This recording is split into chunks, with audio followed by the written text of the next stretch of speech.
$100 million worth of Bitcoin were stolen in the past few days because of a fatal bug found in the Cold Card Bitcoin hardware wallet. So today, we're going to be ranking the different types of Bitcoin custody. There's not a one-size-fits-all equation for Bitcoin custody. Everyone has their own decision they have to make and figure out what works best for them. But each situation comes with a set of trade-offs. And by the end of this video, you'll be able to evaluate the trade-offs of each model and figure out what makes sense for you. We're going to rank each of these one by one in no particular order, starting with the exchange. Leaving your Bitcoin on the exchange, I'm going to have to put this in B tier. Now, I probably should have segmented this further because not every exchange is created equal, right? If you are trusting a sketchy offshore exchange like Mt. Gox, yeah, they're probably going to run off with your Bitcoin. Or if it's like the hot newcomer in the industry like FTX was, where nobody's audited them, they're in the Cayman Islands, and they have somehow billions of dollars on their platform, even though they'd only been around for a little while, and they're doing all this sketchy stuff behind the scenes, probably going to run off with your Bitcoin.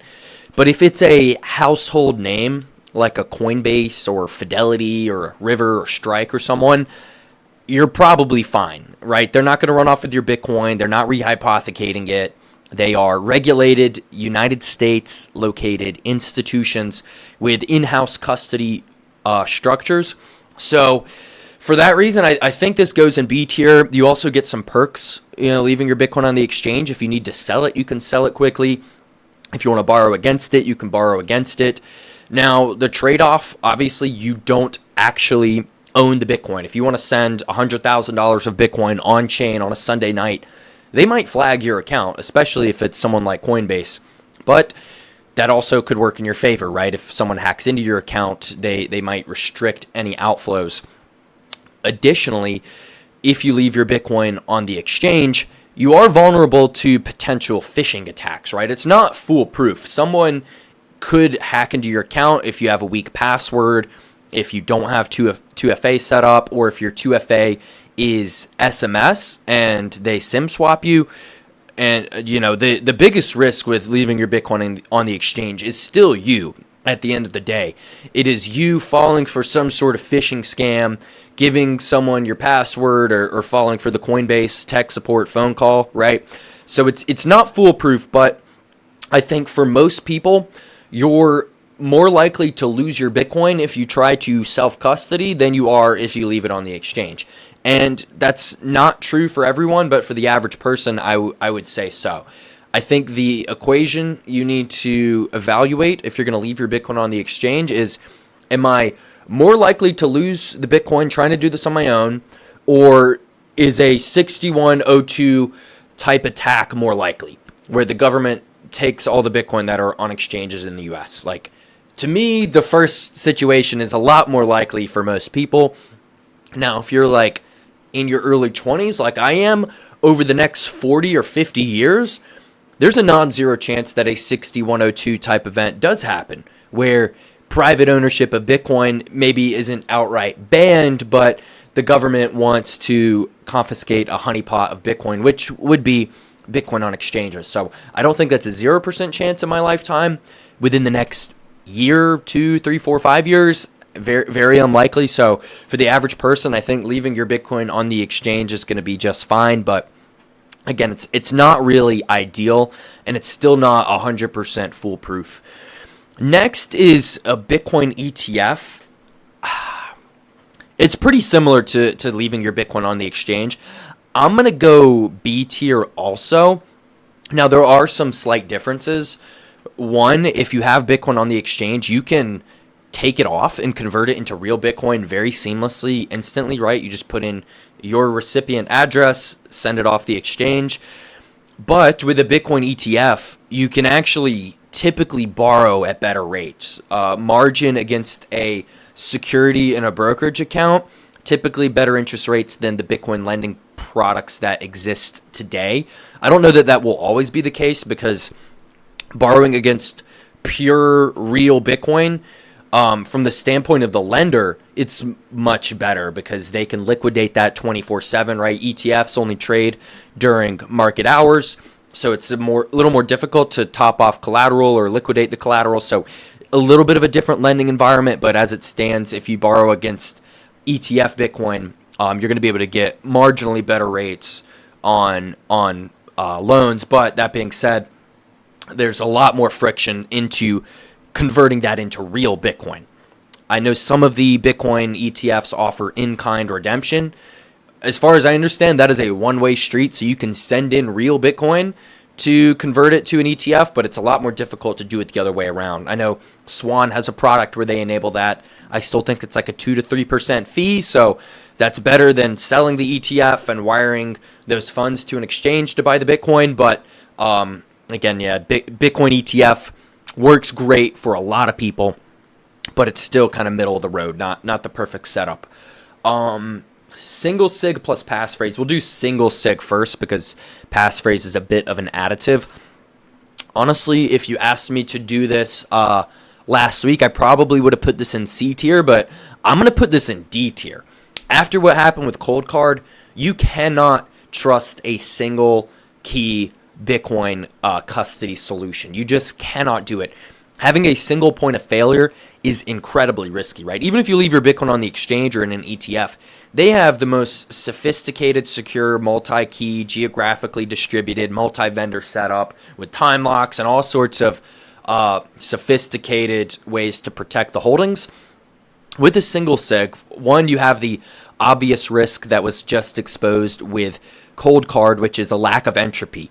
So when that seed phrase is created, it might not be random enough, and it might be few enough possible combinations where a hacker could brute force and figure out your key.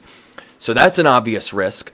But also, if you have one key for your Bitcoin wallet, chances are you document that somewhere, right? God forbid, don't do it on your phone or any kind of device, right? Don't take a picture and keep it in your iCloud of your 12 or 24 words. Don't write it in a notes and save it as mykey.txt on your computer, right? Don't do anything like that, but you probably wrote it down on paper or stamped it in metal. Someone could find that, right? There's a meme out there of like when your housekeeper quits on you and all of a sudden she's buying yachts and your 24-word phrase that you had stuffed in your sock drawer is missing. Like, you know, someone could stumble across that and they just find your Bitcoin. Or you could lose that, and you know, you don't remember what the words are. You forget where you wrote it down. You know, your mom threw it away or whatever, or you had a head injury and you can't remember where you put it. Like, all sorts of risks can go wrong. Someone finding it, you losing it, entropy problems. So single sig, honestly, it is D tier, absolutely.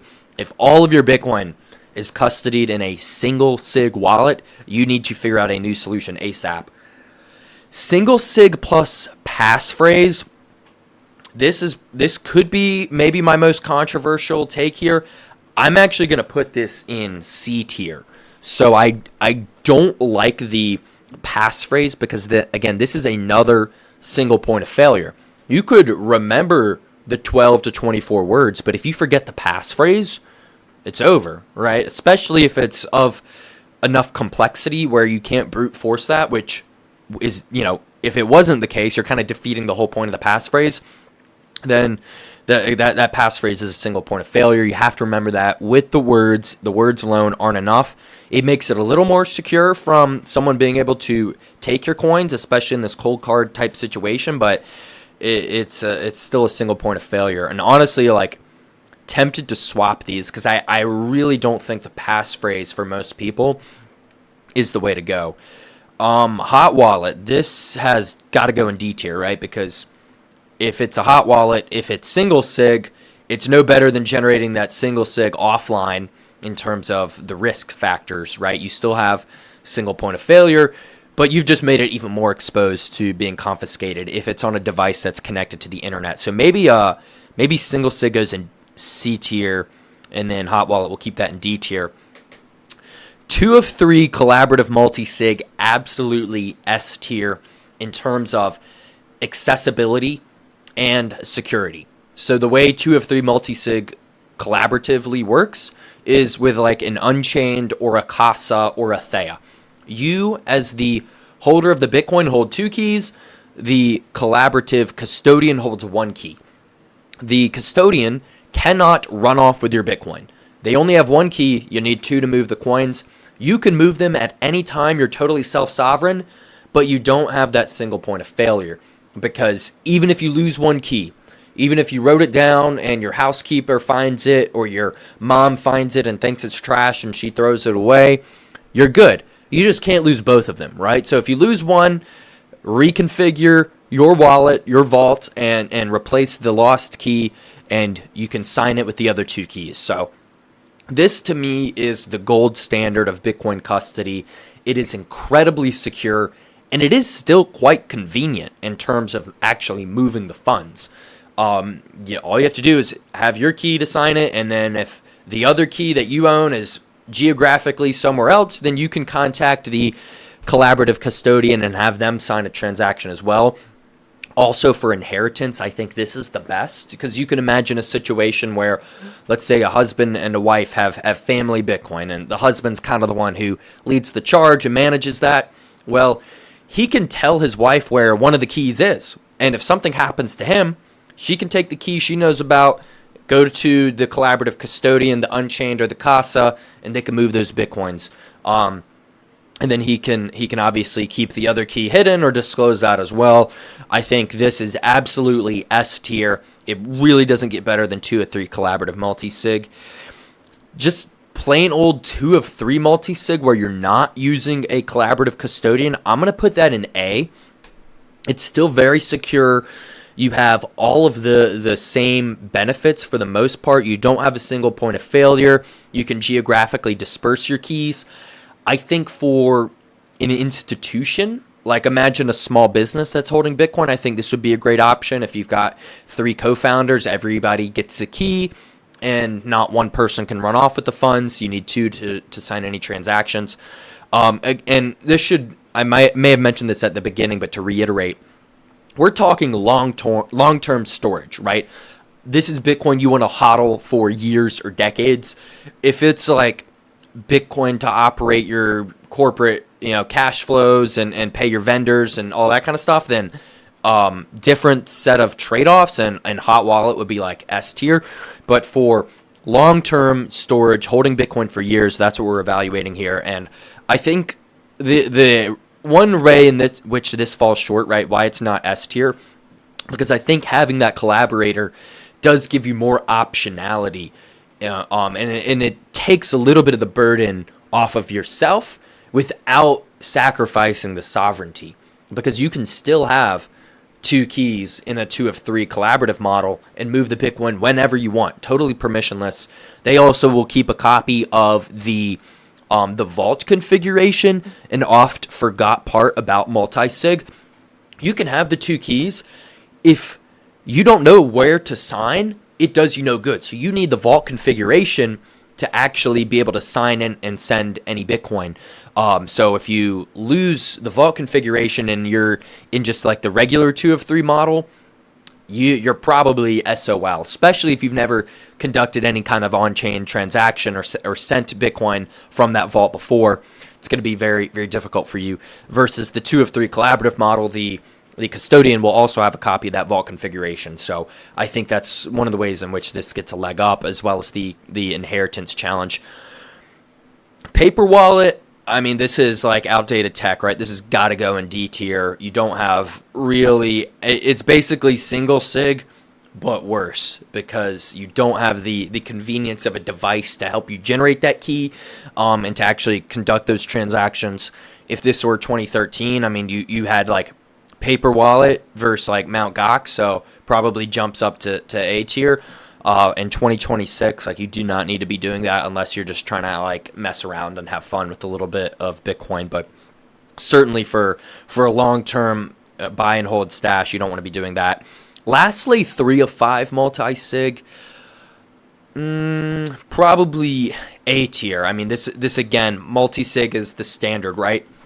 I think 3 of 5 is a little bit overkill, especially for a household. If you're just trying to save yours and your family's Bitcoin, I don't think 5 keys is necessary. Those are just more keys that could potentially be found or compromised. Versus a 2 of 3, it's just as secure and a little more convenient to move. But if you're, an institution like the small business example I used, maybe you do want to do a 3 of 5. Maybe you do want to have 2 keys held by people at the business and 1 key held by an outside third party. I don't think it's necessary when you can do 2 of 3.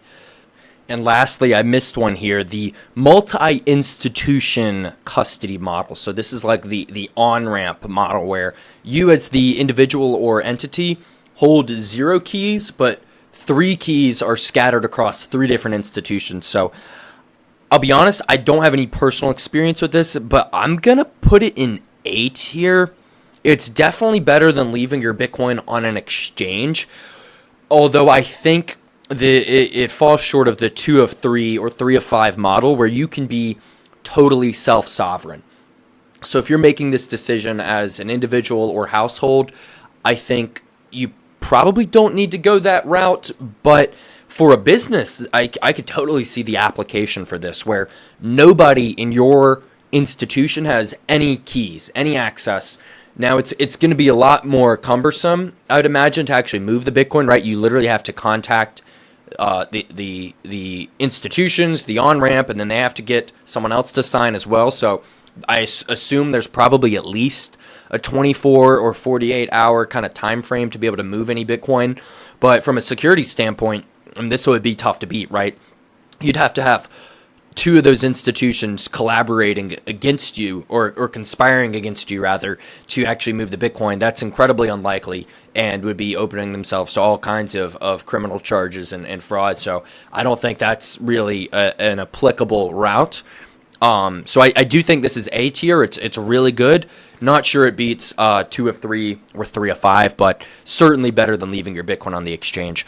So hopefully this video was helpful. I'm not going to ask you to comment which custody setup you use because I think that's a terrible idea, but I would like to hear your feedback on my tier list. So which one would you move? Would you move it up? Would you move it down? Where do you think I was wrong?